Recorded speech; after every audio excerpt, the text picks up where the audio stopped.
I'm Em Sutter, better known as Pints and Panels. And I'm Don Tess, better known as the Don of Beer. Welcome to episode 75 of the All About Beer podcast. Every 2 weeks, we talk with leading experts and take a deep dive into one topic in beer. This week on the show, we're going to be talking about THC, baby. Woo! Sorry, that was really awful. I'm going to keep it in. It's going in.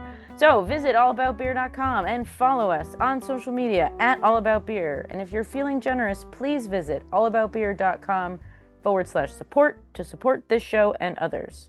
So Don, what are your thoughts on THC, cannabis, weed, grass, whatever the kids call it? I don't know. Yeah, whatever the kids go. It's funny that you use that phrase because I am completely ignorant. I've never smoked anything in my life. I've never even had a puff of a cigarette. Uh, Really?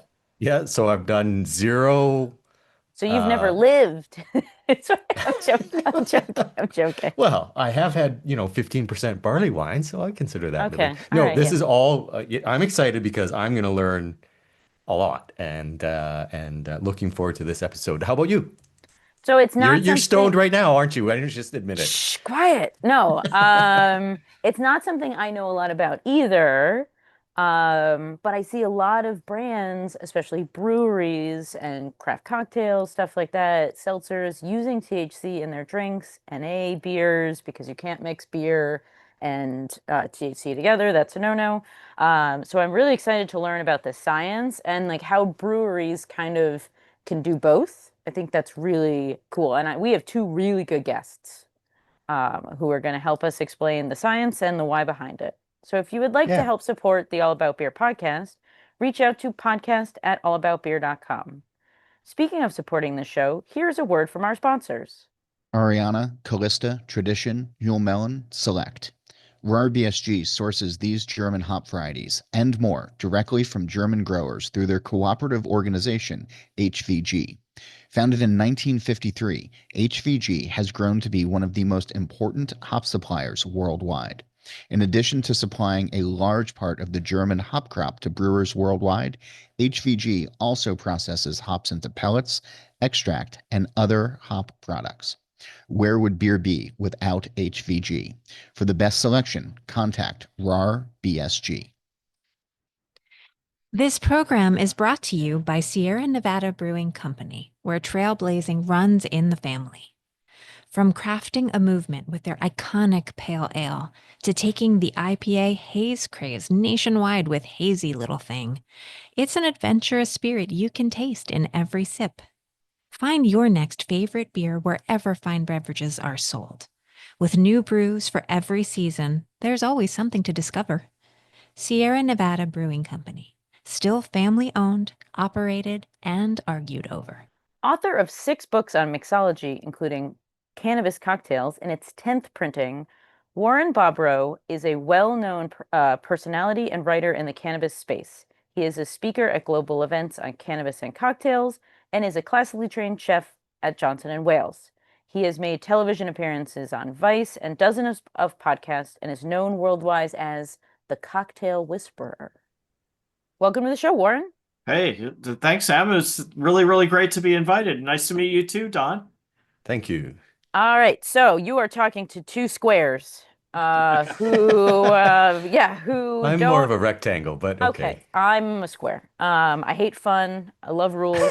They're great. I'm a big fan. I have not. That's not to say that I have not enjoyed cannabis beverages before or how cannabis works, but could you help us squares and rectangles, like when you're using THC in a drink, like how does that how does that work? Oh, yeah, I'm really low level 101 here, please. that's a super good question. And being that you come from the classic traditional beer world, and I'm talking microbreweries and real beer. I mean, cask conditioned ales, things like that. We're not talking about pilsners or lagers here. We're talking about beers that have soul. And the same thing holds true with craft cannabis beverages. There are very few of them, and most of them that are out there truly are they're okay, but they have a long way to go. But I wanted to do something a little differently, and I have a lot of experience in the microbrew world, and a lot of the ingredients that we use in cannabis infused beverages come from the microbrew world, like our let me see, I've just lost my train of thought. The fierce fruit purees that I use in my beverages are very much from microbrewing, and there are terpenes that we use, which are used in brewing as well, and they come from a company called Abstract. So I know they have different types of terpenes that mimic different types of hops. And the reason why I say are super important because they mimic many of the flavors and aromatics that you have in cannabis. That sensimilla smell is definitely influenced by cannabis flowers and by hops. They're all part of the same genus. And it's really striking. There was a beer that I tried a couple of years ago. It was from I think it was called a Green Flash. And when you opened it up, it just smelled like cannabis flowers. It didn't smell like hops, and it didn't smell like, your typical, West Coast IPA. It smelled like weed. And I loved it immediately. There's I lived in Oregon and there was a beer that Ninkasi Brewing made called Smells Like Purple because it smelled like that weed strain. Yeah, And it was, yeah, they just had all these crayons. And I remember, so in the beer world, we call that dank. dank. Right. That's And interesting. yeah, and I'm always just like, so when people are like, what's it like? And since I'm an artist, I always So, draw just like a weed, like a pipe. so the TTB approves you to write the word dank on the label? I believe so. I mean, Don's Canadian, so No clue. No clue. I believe that We won't blame you, Don. dank is okay because it's vague enough Yeah, where you kind of know. It's like, if you know, you know. that's really interesting. That Yeah. might change the course of history right there. Yeah, just on a side note, there was a brewery called Lagunitas who named a beer Chronic that they actually got in Yes. trouble with the TTB for. But So um, Lagunitas did a pivot and they do several excellent cannabis infused beverages that I had the opportunity of enjoying. I think they do a root beer. They do, like takeoffs on classic deli sodas, and they're just delicious. They're mm, absolutely delicious. And at that time that I tried them, they were quite potent. I think they were like 100 milligrams, which they're Whoa. back down to about 10 now. But they were quite potent, and they reminded me in flavors and in effect of like drinking two or three barley wines one after the other. That was kind of Oof. the effect. So they were not weak by any means, but they were truly delicious, and they smelled good and they tasted good. And then I don't live out in California, so I'm not able to see if they're available, but pretty sure that they are. The root beer was pretty popular. Hmm. Interesting. okay, so I still need to rewind because I don't think you appreciated just how ignorant I am. What What's the matter, Don? Did you make a mistake? what exactly is THC? What are the components Oh, of no, there's marijuana and like what's no. psychoactive, what's not Oh psychoactive, all that gosh, no, sort of I'm thing. sorry. I rewinding is good. So let's look at the plant. The plant is an organic plant that grows in your garden. It has about a 5,000 year history.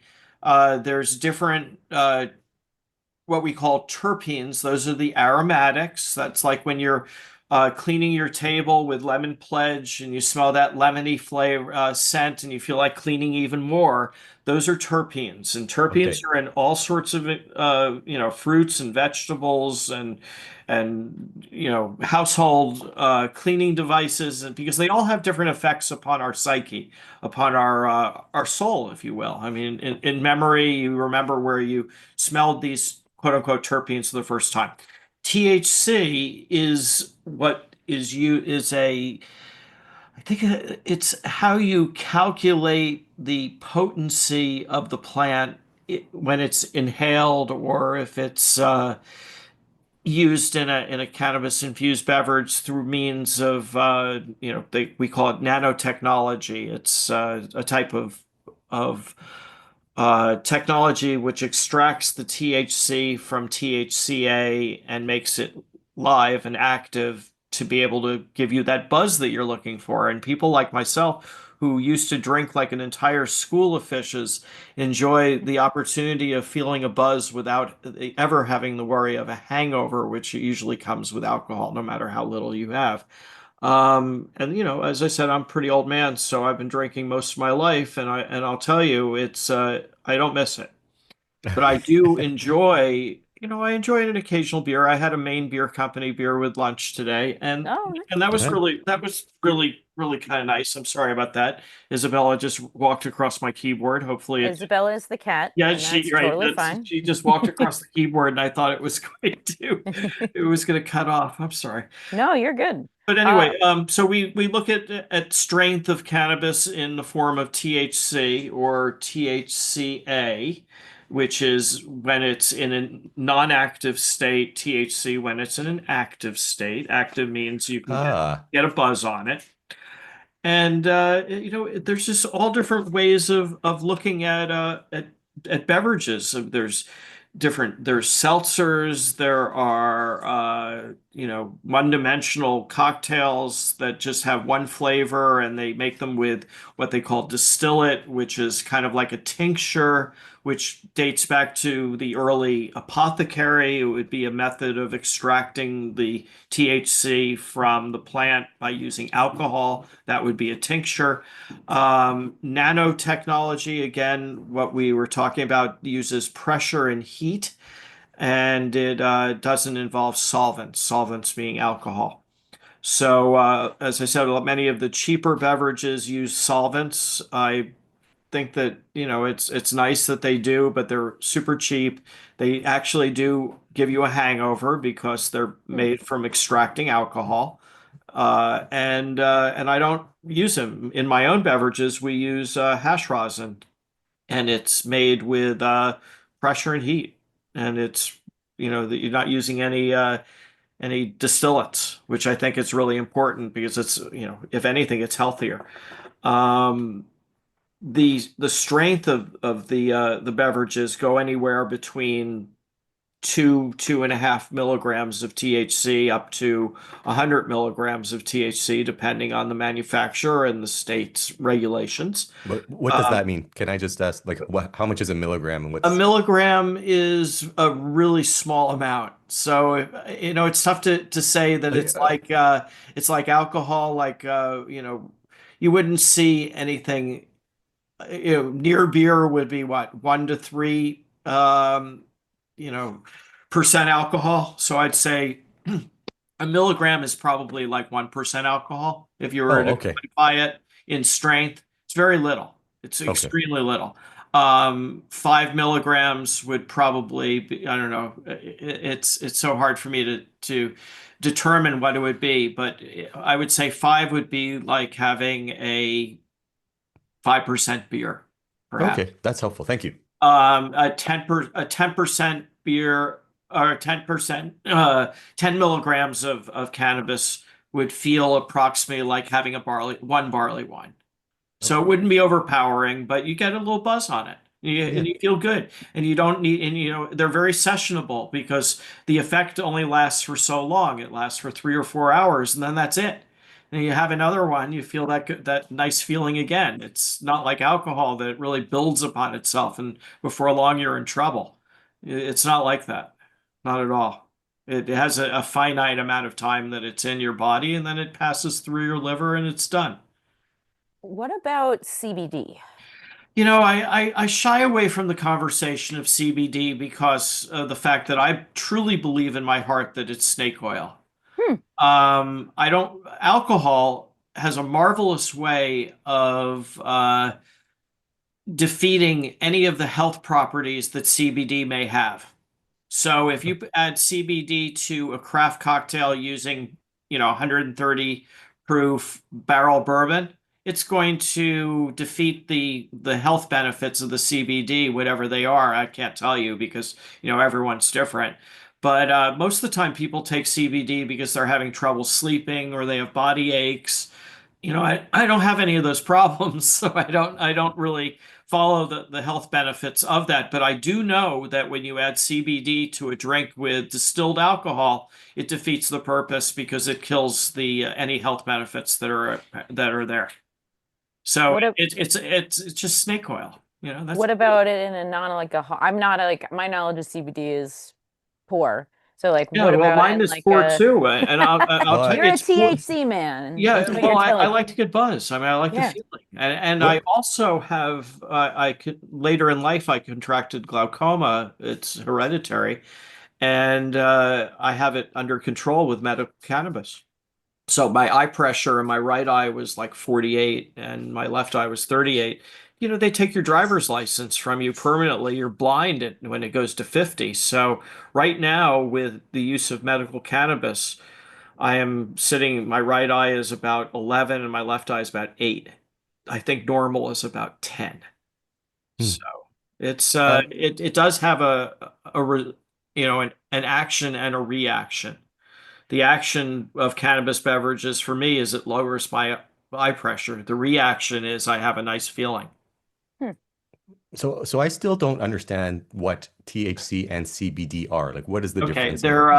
THC is a method of determining the strength of the cannabis plant. Okay. CBD is another, it comes out at different levels when you decarb. I don't know if that makes sense, but you heat the cannabis to a certain temperature, and what is revealed through the heating process is it makes CBD become apparent in the plant, or THC, and it all depends on what temperature it's extracted at. And Okay. that can be done pretty easily in your toaster oven, in your regular oven, if you have an ardent piece of machinery which decarbs cannabis with a microprocessor, and it activates the cannabis. It makes it so you can feel something, because you can literally take an ounce of cannabis and chew it up in your mouth and swallow it, and you will never get high. Oh, It will not affect you that way. It has to be decarboxylated or decarbed to have any sort of physical or emotional effect. Otherwise, it's not active. It's like going out in the backyard, picking up a whole bunch of grass shavings and eating them. They're not going to give you any sort of buzz, and having cannabis that's not decarbed is going to do the same thing. It's going to be like eating a bunch of grass shavings. It's going to do it's absolutely like nothing. it's like our summarizing alpha acids and hops. Like you need a temperature, you need a Yep. enzymatic reaction. Yep, you need an enzymatic reaction. That's absolutely so. I am not a scientist, but I'll tell you that it requires heat, temperature, and temperature and time to make Okay. the cannabis active enough to be able to use it in a recipe so you actually feel something. Otherwise, you're going to be like, "Where's the beef? Why do I not feel anything?" Well, maybe because it was never activated, and then it has to be infused into uh, that spirit, I worked with spirits for years. So I wrote a book called Cannabis Cocktails, Mocktails and Tonics, and according to the Library of Congress, it's the first book ever written on the topic. I wrote it back in 2015, and I created a number of recipes that were mocktails as well as cocktails, using craft spirits, and you can really run into a lot of problems with making fully charged cannabis drinks with craft spirits, because no one's ever drunk anything like it and they have no idea what the experience is, and how overwhelming it could possibly be, and it can be. I appeared on a TV show called Vice, and they asked me to make a bourbon punch that they could feel, and I destroyed them on live TV. And that's not necessarily the activity that I recommend. What I do now is very, very meek and humble compared to the old days. So you use hash rosin, that's what you Yes. said, in your cocktails. How do you incorporate that into the drinks? Like So what's it's incorporated through a technique called nanotechnology. And yes. let me see if I can pull up the scientific reasoning for what that is, because I want to get it right. So bear with me just for a second. Nanotech, nano ingredients. Their nano ingredients refers to nanoparticles, which are incredibly small particles, 1 to 100 nanometers of whatever material. These nanoparticles can be found in various products, including food, cosmetics, and other consumer goods. So we use cannabis in a process of nanotechnology to infuse the beverages. We do that by adding a slight amount of carbonation, so it becomes active in your gastrointestinal tract. Hmm. Oh, It's real science. I mean, it truly is science, and there are food scientists at work in every single sip. I might only have three ingredients, but the technology that goes into making those ingredients active is very, very precise. And it utilizes equipment which is cost, tens of millions of dollars, it seems. They're very, very active and intense processes that are at work. It's not just like Zmergy, where it's a basic recipe. You really have to have someone who's experienced in microbiology to understand what goes into nanotechnology. I mean, in my book, I didn't have the benefit of nanotechnology at that time, and I did everything with double boilers. You can do it that way, but it's just much slower. Hmm. Um, how do you deal with the fact that it's still federally illegal? How do Next you dance question. around that? Yeah.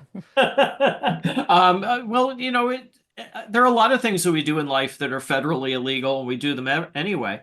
It's I really, may drive higher than the speed limit sometimes. I'll admit yeah, that. I I drive can. an Audi RS3, so I understand completely about driving higher than the speed limit sometimes. But the key word here is state by state. And yeah, we understand that it's federally illegal and they could come in at any time and shut us down. But as an entrepreneur, I think it's important to do a little more than what's expected of you in life. And that's the basis of what has made me, I wouldn't necessarily say monetarily successful, but I would say emotionally successful because I'm willing to take risks that are just beyond that of your normal alcohol, distributor or salesman or even, distiller or even someone who does microbrew beer. You're all testing the outer limits of what's acceptable. So I've done just gone a little bit further. Now, what's legal is we can't use alcohol in our drinks. So you can do the tincture method, but they're not, it's really not perceptible, any of the liquor stuff that's in the tincture. And then of course with our hash rosin, the technique of making the hash rosin itself does not involve alcohol. So it's a excuse me, it's a good process, and it's very easy to drink. I'm opening up a Bosphorus right now, excuse me, to sort of quench my thirst, and I'll just give you my first impressions. When I smell it, when I stick my nose into the 12-ounce sleek can, I'm first greeted with the smell of different strains of cannabis. And in this case, I think I used Pineapple Express. Yes, I used a strain called Pineapple Express. So the feelings and emotions that you get from that strain of cannabis is injected, if you will, into the beverage, and you get that experience of smoking that cannabis without smoking at all because you're drinking it. So my what first, about, yeah. Oh, yeah. Keep if going. you want, I was just going to tell you, if you want to keep going. So wait, what is in this drink you're drinking? so So the drink it's that I'm drinking is apricot puree from Oregon Fruits, and if you guys are brewers, you'll know that Oregon Fruits just has some of the best purees on the market. I also use in my drinks a company called Fierce Fruits, but the apricot, the stone fruits, are really well known from Oregon Fruits. And then I had a rose simple syrup manufactured for the drink, and then I'm using something called bergamot, which is a type of nice. citrus fruit, which is in Earl Grey tea. So you're getting a lot of those citrusy Earl Grey tea notes without the tea. And I finished it off with a little bit of mirin vinegar, and I use the dry mirin vinegar. It's a Japanese rice vinegar, and I use the dry as opposed to the sweet because the drink really is very, very. It's a dry drink. It's not a juicy drink.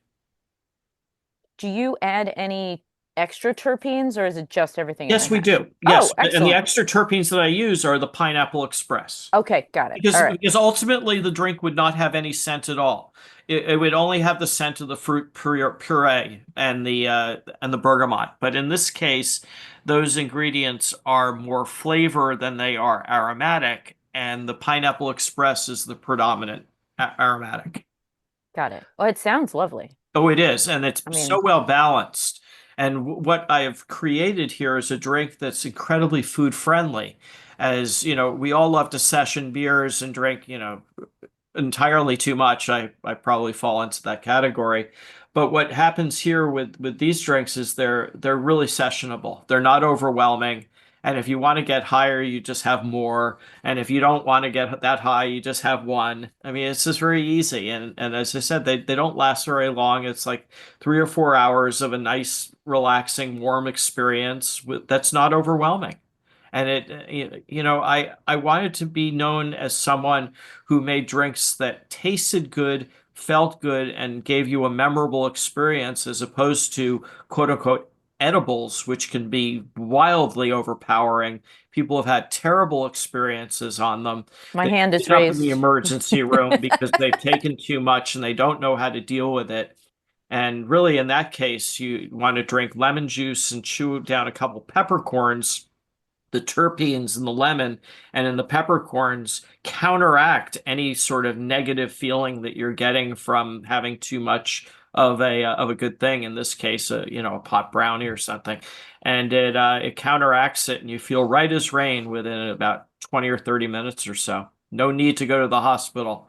No need to get a record for going to the hospital for a pot overdose. Please, how to You do talked that. about your flavors and being food friendly. Can you talk about how you develop your recipes? Like, are you working from a strain and then building a drink around it? Or are you like, oh, here's my favorite drink. I'm going to kind of recreate it Mm. using a strain? Or like, what's your process, I guess? The process is, well, I've written 6 books on mixology, so I've tapped deeply into each of the books has about 75 recipes that I've created. So I have a depth of intellectual agility, if you will, and they're all been vetted and gone through legal. When they're published, they got to make sure they test. So they all test. And but adding the cannabis element meant that I had to rework the recipes from the ground up because I was looking for specific feelings and emotions, and those feelings and emotions are unleashed through your sense of smell, through the terpenes per se. So I took the terpene, the Pineapple Express terpene, and I built the drink around the aromatics. Mm. And that's pretty advanced stuff. Yeah. But I wanted to make it that it was something that was not overpowering. Like a lot of drinks, a lot of beers are incredibly hop forward, and especially up in the Pacific Northwest, they're incredibly hop forward. And I wanted to have something which was a little bit more restrained with those terpenes, but they spoke a language, and there was a language that we, as cannabis users, remember. And Pineapple Express is one of those early landrace strains. They're really the stuff from like the 1970s, 1980s, that you don't see a whole lot in the dispensaries anymore. So I wanted to make something that was memorable and that it brought back good memories of that part of our collective history. So I have a final question. Please. What do you say to people like us who are squares, who are Oh, like, oh you're not no, squares. oh, I can't do. I've as someone who's had terrible experiences with Yeah, edibles, yeah. I where would I say, was like, oh, I wish my legs worked, but they didn't work okay. for 24 hours.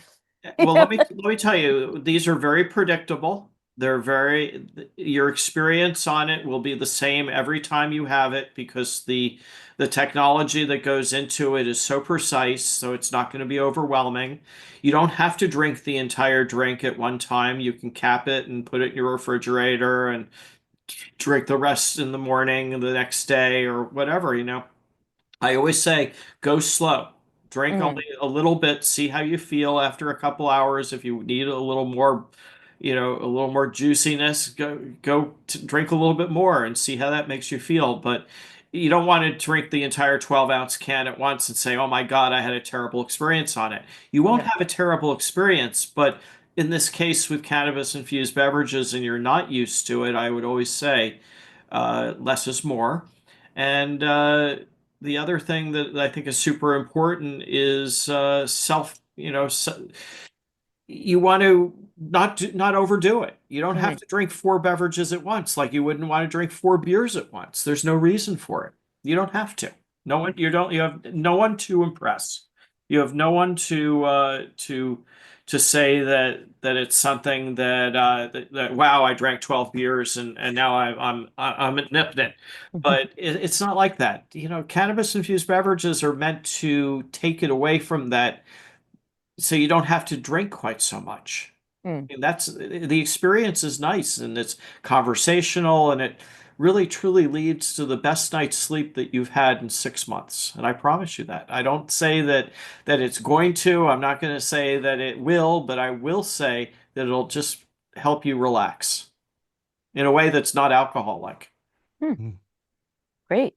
Well, Warren, this has been fascinating. You've taught Yeah. us squares and rectangles Oh, a stop. lot. You're not Yeah. squares. No, No, you don't I know. You really. don't know I have us. changed from being a rectangle to being just a square now. So Okay, cool. All right. Well, if Okay. people want to reach out to you, do you have social media or a Yes. website where people can do that? Sure. They can look at cocktailwhisperer.com or they can look at drinkklaus.com with two Ks, DRINKKLAUS. On Instagram, I think it's just my name, Warren Bobrow, WARRENBOBROW, and that's pretty much it. I mean, we have Drink Klaus on Instagram also, which is DRINKKLAUS at Drink Klaus. But that's it. I Awesome. got rid of Twitter years ago, and there's For not the much else. So No, that's awesome. perfect. Thank you so much for your time today. This has been really fascinating. you're ever so welcome. It's my pleasure. And say hi to John for me. Oh, we will. Cheers. Okay, Cheers, cheers. Warren. And we'll be right back with Samantha Lee of Drink Choom / Hopewell Brewing Company right after a word from our sponsor. Ariana, Callista, Tradition, Mule Melon, Select. RahrBSG sources these German hop varieties and more directly from German growers through their cooperative organization, HVG. Founded in 1953, HVG has grown to be one of the most important hop suppliers worldwide. In addition to supplying a large part of the German hop crop to brewers worldwide, HVG also processes hops into pellets, extract, and other hop products. Where would beer be without HVG? For the best selection, contact RahrBSG. This program is brought to you by Sierra Nevada Brewing Company, where trailblazing runs in the family. From crafting a movement with their iconic pale ale to taking the IPA haze craze nationwide with Hazy Little Thing, it's an adventurous spirit you can taste in every sip. Find your next favorite beer wherever fine beverages are sold. With new brews for every season, there's always something to discover. Sierra Nevada Brewing Company, still family owned, operated, and argued over. Samantha Lee oversees the day-to-day smooth operations and marketing, as well as high-level strategic planning of Hopewell Brewing Company and Choom. Samantha has a background in philanthropy and nonprofit board service, along with nearly a decade of operational leadership at Hopewell Brewing Company. Recognizing the critical role of company culture, Samantha developed robust HR policies and an organizational framework to build on a foundation of integrity, inclusivity, and equitable practices. Samantha lives in Chicago with her husband and business partner and their toddler. Welcome to the show, Samantha. Hi, thanks for having me. Of course. So, we want to talk to you about Choom. First of all, for people who don't know, what is Choom, and then how did it come about in the grand scheme of the brewery? Yeah, so happy to talk about Choom. I think about it all the time now these days. Uh, Choom is a project out of Hopewell Brewing Company. It is a line of hemp-derived THC beverages, and we make anything between something that's more of a a light, easy breezy sparkling beverage to a little bit more of a like a beverage that we think of something that would be palatable to someone who works in the industry, who's a bartender, who is really into bitters and aperitivos, that kind of thing. So we really value that range and flavor profile. And we produce everything on site at our brewery. And we really were introduced to this idea of THC beverages when we visited Minneapolis for a collaboration brew with Fair State. And they had been in the game for a while. And for folks familiar with hemp THC beverages, Minneapolis, Minnesota is sort of seen as this sort of like ground zero for the expansion of the category, because Minnesota regulated hemp THC beverages first. And they're the only state that really has it codified into their legislation. So there are taxes, there are, rules around how you serve it and the number of milligrams. So they really have all of those bones in place to legitimize the industry there. And so for folks like us, seeing that, especially in Minnesota, there's a lot of breweries who are operating in this space. We saw that and we were really interested because there's just, THC is a very popular thing for folks to consume, especially with recreational marijuana being legal in Illinois and a lot of states. And so we're all familiar with THC. We like THC. Our team is very into THC. It has been for a long time. And so just thinking about how we could incorporate something like that into our entire business was really intriguing, because the way we saw it from like a bird's eye view, well, folks are going out for drinks, they're having cocktails, they're having wine, and they might hit a vape pen on the way to that bar, or they might, like have an edible in the evening, and they were out earlier and had some drinks with friends. It's sort of incorporated into our daily habits or the way that we're enjoying social events. So a beverage is sort of the age-old social tonic or social sort of consumable, really, and everyone knows how to drink a drink. So it's just like a really fun thought experiment to figure out, well, what does it look like if we created something, and can it seamlessly blend in with our beer program, and how does it look in the tap room, and that kind of thing. So that's really the genesis of it, and we launched Choom in February 2024. So it's a little over a year now. So you have Hopewell, and then you decide to get into the THC beverage space. What do you have to do as a brewery to be able to do that? This is an extra license, or how do you do? Is it more equipment? Like those sorts of things. Yeah, that's a good question. So as far as licensing goes, Illinois is in this undecided stasis. There we keep tabs on hearings and when the legislature is meeting in Illinois, just to see where things are landing. And for the last, I think, 2 sessions, they have not yet made a decision. It's looking positive, though, that there will be some form of regulation that will just, again, codify the rules. So, age gating and number of milligrams, et cetera, et cetera. So currently there's not a specific license that we need. But there are obviously best practices. So we currently just sell to liquor license holders. We are 21 plus for the product, et cetera. And then as far as the brewery, what's great for us is that we already have the investment on our brewing equipment and the canning line. So we didn't make any investments into our equipment for this. We did hire. So we've been able to, add a couple people to our staff to support this part of our business. But it's attractive for breweries for a lot of reasons, diversifying portfolio, but also because the investment is fairly minimal. We already have the tanks, we've got bright tanks, we've got a canning line. We know how to produce and sell an intoxicating beverage. So there's a lot of the existing infrastructure that works for us. Do you like, is there any fear of cross-contamination or is that just standard sanitization practices? Yeah, that'd be standard, CIP or like standard cleaning processes that we have. We use acid, we use caustic, we use chemical to clean everything thoroughly. At this point, we do have tanks that are dedicated to THC though. Um, Hmm. and that's less from a contamination standpoint and more for ease of production. We end up making enough of it these days that we can just have tanks dedicated to THC. And then the canning line, we have an extremely thorough cleaning process.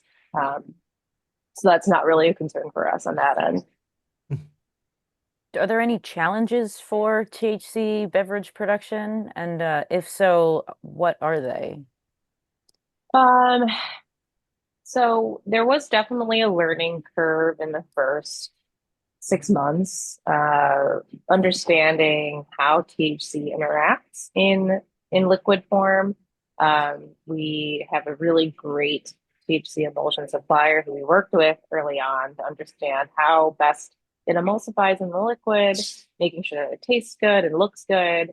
Um, but I think so folks often think that you just need to like dump in the emulsion into a tank and then you're good to go. It ends up being an 8-hour day of mixing everything together. Oh, wow. Oh, wow. Yeah, so Yeah. it's like a brew day. A brew day is 8 hours. Where we save time is fermentation, obviously. There's no fermentation. So our beers ferment for anywhere from 3 to 8 weeks, depending on the style. On Choom, we have a brew day where we make everything and then we can pack it to the next day if it's tasting good and it's ready.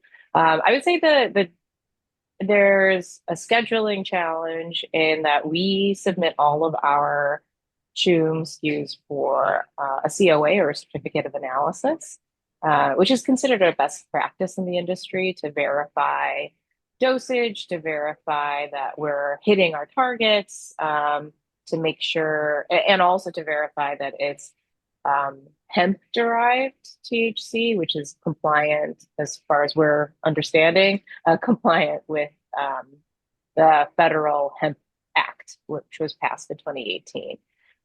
So that was a lot of like jargon I just threw at you. So the Federal Hemp Act is how all of us who are in this space are currently being informed by in terms of like what is allowed.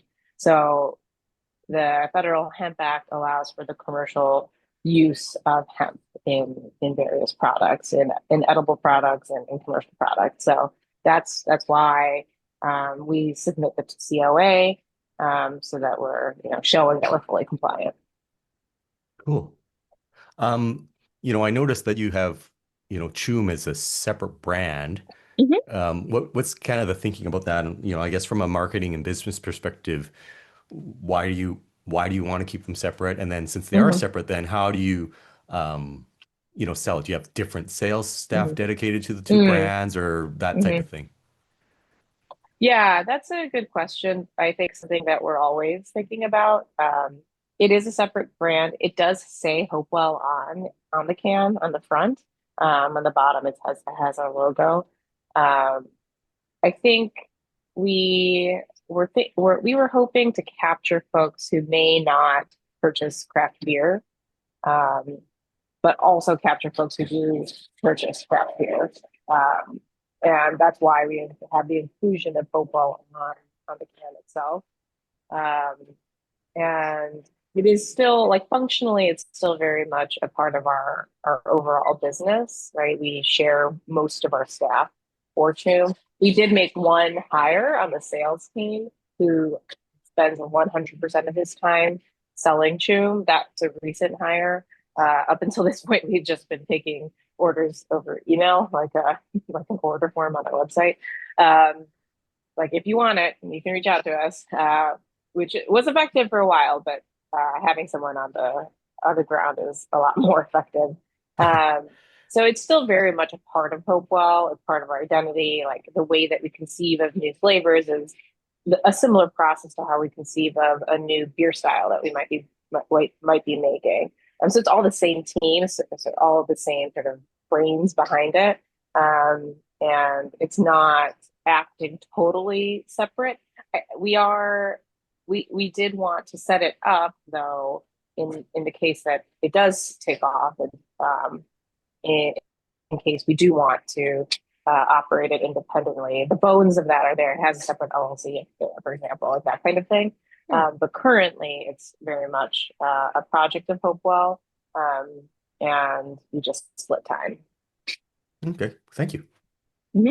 So some people are attributing, at least in part, the decrease in beer sales to the availability of things like Choom. Have you seen that in your sales of Choom versus Hopewell? Do you believe that or no? I think you can't blame one thing for the decline in beer sales. Our beer sales are generally up or flat-ish from previous years. So we're not seeing a decline in our sales in beer, but we're a relatively small craft brewery. So I think that those hit hardest are the really tiny places. And I think the new brewer just came out and we were reading the reporting. I think it was that the really small breweries have been hit hardest, and then regional players are seeing some definite decline as well, and as well as macro. Folks like us in that like middle, small, medium size, some of us are still able to ride that long tail of craft brewery growth or staying stable. I think in general people are drinking less. Like, right, that's all we can talk about, I think, in our alcohol industry is that people aren't drinking anymore. And I think they are, right? But they're just drinking less. They're choosing to maybe reduce the number of beers they might be having on a weekday, and then choosing to have more on the weekend, and then cycling in THC or cycling in NA drinks. Our thought behind Choom is that it is a social beverage. It is something that you can have at a bar, at a barbecue. I don't know that anyone is thinking so clinically about it, like doing a 1-for-1. I'm going to have this. I'm going to drink this THC drink, and I'm going to trade it in for 2 beers. I don't know that anyone's really thinking of it that strictly, but they may be thinking about, well, I want to get my workout in tomorrow morning. Like, what's going to help me get there?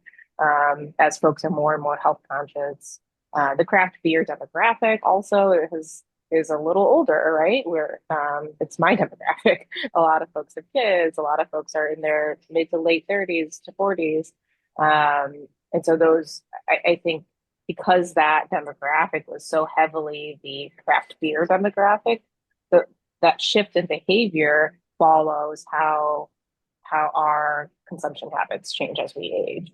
The $1 million question, the $1 billion question is like, what does the 24-year-old want? And because that's where all future revenue lies, with that 24-year-old as they age, as they get jobs, as they increase their income. I wish I had a crystal ball, but I don't. I do believe that they are drinking. Just less publicly, perhaps. You just denied ownership of a crystal ball, but I'm going to ask a future-looking question as well. See, Beverages is relatively new to seeing what you've seen in the past year and a bit. Then now looking into the future. Is this a growth space? Is this are there going to be new products? Is there going to be new science? All that, like, where do you see us 2 years from now, 5 years from now? Yeah, I think I want to answer that in my hopes and my ambitions for the category as the framework. There's a lot of speculation right now that only high dose beverages are the way to go. That's what's selling currently. That's what's really popular in the market. But I think a lot of that ends up being a little cyclical or self-fulfilling, because the states that are selling the high dose products tend to be states that don't have recreational marijuana legalized. So it ends up being the only avenue to obtain THC. So as places like Illinois, New York, potentially California, as these larger states with larger populations do regulate, I predict that the low dose beverages are what ends up sticking because you can get your flour, you can get your pre-rolled joints, you can get if that is how you like to enjoy your THC, your marijuana, you can get that at dispensary very easily. There's like 5 dispensaries in my neighborhood where you could buy those things. But if you're looking to incorporate lower dose, non-alcoholic options into something like a barbecue or into a party or in a bar, beverages are really the way to do that. So my hope is that the lower dose stuff, like sort of 10 and under, is what ends up dominating the market. And I also hope that flavor is what rises. So the shelves are kind of crowded right now, with a variety of different types of beverages. And my hope is that we're able to mirror a little bit what happened with craft beer, is just that diversity of flavor, that excitement around a seasonal thing or excitement around someone's new release, rather than looking at THC beverages as a means to an end, meaning like getting high, because a lot of us don't look at beer that way. Like, Right. well, this one's going to get me drunk in 3 drinks. So I'm going to have 3. It's not, it doesn't feel like a very personal or intimate way of enjoying a beverage. So I hope it becomes something where it's just a little bit more integrated into how we're just enjoying our time. Yeah, I like that. So I must confess, I've never had or even tried or sipped a THC beverage. So, like, what advice would you give to a new drinker wanting to try this? You mentioned earlier about go to the Mhm, extent of getting a COA. Is this something I should mhm, ask a brewer about? Like, what mhm, analysis do you do? How can I be mhm, sure that your beverage is safe? What mhm. tips would you give for me? Yeah, I'll mail you some, first of all. But yeah, I think that's a good when you're shopping. Or where are you based? Are you based in Uh, somewhere uh, like in a city or? I'm in Canada, so I would Oh, not so advise you to okay, mail I me don't any. know. I don't know anything about Canada and cannabis at all. Um, well, okay, so say you're visiting Chicago and you're shopping at a Binny's or a local store that has it. A lot of the brands they do have QR codes on their can that indicate the COA. So a lot of folks really are, because they want this to be a legitimate category. They're following best practices, and they're trying to be really good stewards of the category. So a lot of us have the QR codes. It's a good sign that folks are really, attempting to put something out there that customers feel that they can trust. The other thing is, milligram is important, the number of milligrams. If you've never had a THC beverage, something like a low dose is a great place to start. Tolerances are totally different. Like people who maybe have never had THC, they've never smoked a joint in their life. They might have a high tolerance, right? It's really personal, um, and your alcohol tolerance has nothing to do with your THC tolerance. So it's a journey that a person has to take on their own to understand what works for them. It is similar to alcohol in that it depends on what you ate. It depends on what you did that day. How tired are you? That kind of thing. I will say the difference with the beverage is that the onset of the high, of the feeling that you get from the THC, comes on a bit quicker than an edible, like a gummy or a brownie or something that is fat, like a fat-based THC product. We use it's a glycerin emulsion, so it's carbohydrate based. So the onset is just metabolized a little bit quicker. That also means um, the off ramp is also faster. So you're not going to find yourself in general high for 9 hours, 8 hours. You're going to Most folks, see the off-ramp in that like 3-hour window or so. Thank you. Mhm. Samantha, thank you so much for coming on the program today. If people want to reach out to you about Choom or learning about Choom, does it have a social media, or is it Yeah, under we the do. same umbrella as Hopewell? Like, how do people find out about it? Yes, of course. So we've got an Instagram account, which is Drink Choom. It's at Drink Choom. Our e-com site for most states in the US, not all, is drinkchoom.com. Unfortunately, we can't ship internationally. And then you can always find us if you're based in Chicago. You can find us at most retailers, most Binny's retailers, and then you can shop at our own tap room where we make some really cool Choom cocktails as well. Cool. Yeah. Thank Awesome. you so much for coming on the program. We really appreciate it. Cheers. Thank you, Thank you. Samantha. Yeah, have a good one.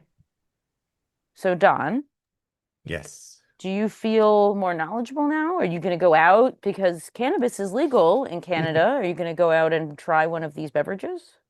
You don't have You to. know, It's no, I totally was up to thinking you. about this because, obviously I drink beer and I drink spirits and wine and all that sort of thing. I don't really drink them as intoxicants, although obviously it has that effect. Hmm. I'm more of a flavor-driven guy. So I was quite compelled by both of our guests, Warren obviously creating flavorful drinks from it, and then Samantha talking about the future of THC in beverages and being more, flavor and craft driven as opposed to just an intoxicant. So I think I'm definitely more interested in it. I think I would, when the right opportunity comes, if there's a beverage that from a sensory standpoint as opposed to from an intoxicant standpoint sounds interesting to me, Hmm.